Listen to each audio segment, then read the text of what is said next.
ഇതിപ്പോ ഈ വഴി തന്നെ കുറെ ആയില്ലേ, ഇത് തന്നെ ആ വഴിന്ന് ഉറപ്പുണ്ടോ? ഇതിൽ കൊടുത്തേക്കുന്ന വെച്ച് ഇതന്നെയാണ് വഴി.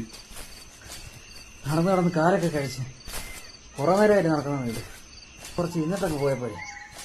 ഇല്ല, സമയമില്ല. ഇന്ന് ഇരുട്ടതിന് മുന്നേ എനിക്ക് അതെടുത്ത് ഈ കാടിറങ്ങണം.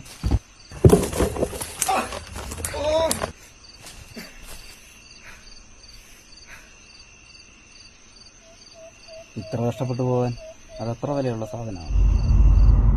അതെ, ഈ കാടിനകത്ത് ഒരു നാട്ടുരാജ്യമുണ്ടായിരുന്നു.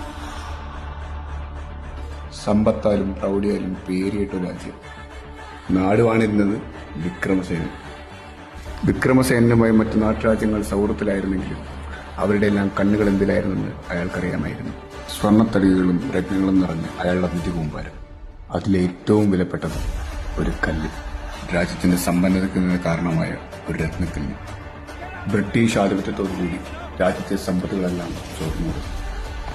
മറ്റെല്ലാവരിൽ നിന്നും മറച്ചുവെച്ച സ്വത്തുക്കൾ ഒന്നൊന്നായി നഷ്ടപ്പെടുന്ന കണ്ട രാജാവ് അധിക നാൾ തന്റെ സൈന്യത്തിന് പിടിച്ചു നിർത്താൻ കഴിയില്ലെന്ന് മനസ്സിലാക്കി.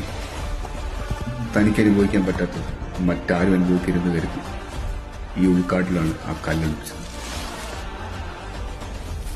പക്ഷെ ഇത്ര നാൾ കഴിഞ്ഞിട്ടും അതാരും എടുക്കാൻ ശ്രമിച്ചില്ലേ? ആ കല്ലെടുപ്പിച്ച രാജാവേ അതിലൂടെ ഒരു പണികൾ വെച്ചിട്ടാ പോയത്. നിധി തേടി ഇറങ്ങുന്നവരുടെ കൂടെ കൂടി അവരെ അവശനാക്കി കൊന്നു സേവിക്കുന്ന ഒരു ചാത്തൻ.